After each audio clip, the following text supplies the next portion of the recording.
Dunia yang biasanya didominasi pria, tiba-tiba berubah terbalik di mana perempuan menguasai hampir semua pekerjaan yang biasanya dilakukan pria. Bahkan di dunia ini, prialah yang harus memikirkan penampilan, sedangkan perempuannya terlihat lebih maskulin. Pria bernama Arthur memiliki segalanya, harta, tahta, dan wanita. Hidupnya begitu mulus, ia merupakan manajer sebuah perusahaan bir terkenal dan dekat dengan pemilik perusahaan bir itu yang bernama Fred. Fred sudah mengimini Arthur akan naik posisi menjadi direktur jika dirinya mengubah sedikit citra perusahaan mereka menjadi sedikit lebih feminin. Sehingga Arthur meminta asistennya untuk mencari perempuan di kantor mereka yang bisa ia jadikan eksekutif kreatif untuk mengubah citra perusahaan bir mereka. Terpilihlah wanita bernama Alex, wanita yang sudah cukup tua dan sudah bekerja selama 20 tahun namun tidak pernah mendapatkan promosi. Alex adalah ibu tunggal yang memiliki satu orang putri. Arthur memiliki keluarga yang juga harmonis namun patriarki. Bahkan untuk sekadar mengurus anak saja, abang ipar Arthur menyuruh istrinya yang adalah kakak Arthur untuk mengurusnya. Tentu peran ibu Arthur juga tak kalah repot karena ia perempuan.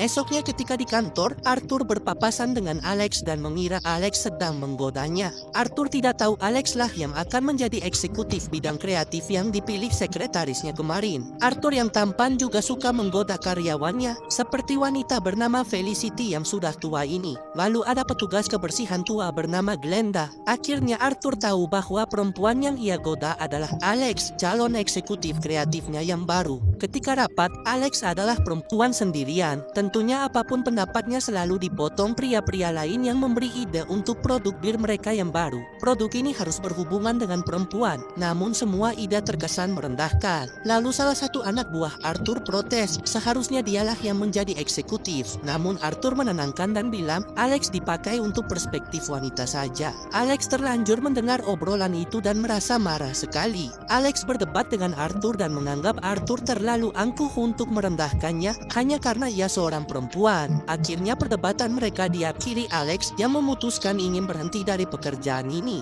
Arthur berusaha mengejar Alex karena ia tidak terima, tapi tiba-tiba di jalan, Arthur tidak sengaja tertabrak tiang dan membuatnya pingsan. Ketika Arthur terbangun, tiba-tiba ada dua orang polisi wanita sedang membangunkannya. Arthur heran ketika ada seorang pengemis yang mengatakan ia tidak akan bisa keluar dari sini. Ketika Arthur kembali ke kantor, suasana berubah dari yang sebelumnya terlihat pucat kini menjadi lebih berwarna. Arthur masih mengira dirinya adalah bos di sini. Sekretarisnya kemarin menahannya karena ia sudah masuk ke kantor Alex. Sampai tibalah Alex dengan gaya yang berbeda. Arthur masih bersikeras ini adalah ruangannya, namun semua orang menganggapnya gila. Sampai-sampai datanglah Fred yang seharusnya menjadi atasan Arthur, malah menjadi pesuruh Alex di dunia ini. Fred kemudian membawa Arthur ke sebuah ruangan untuk menceramahinya. Di dunia ini, Arthur ternyata hanyalah eksekutif kreatif pria. Posisi yang kemarin ia beri untuk Alex malah menjadi untuknya. Arthur semakin pusing ketika ia melihat Felicity kini menjadi direktur utama mereka, padahal sebelumnya ia hanyalah seorang resepsionis. Arthur menjadi gila,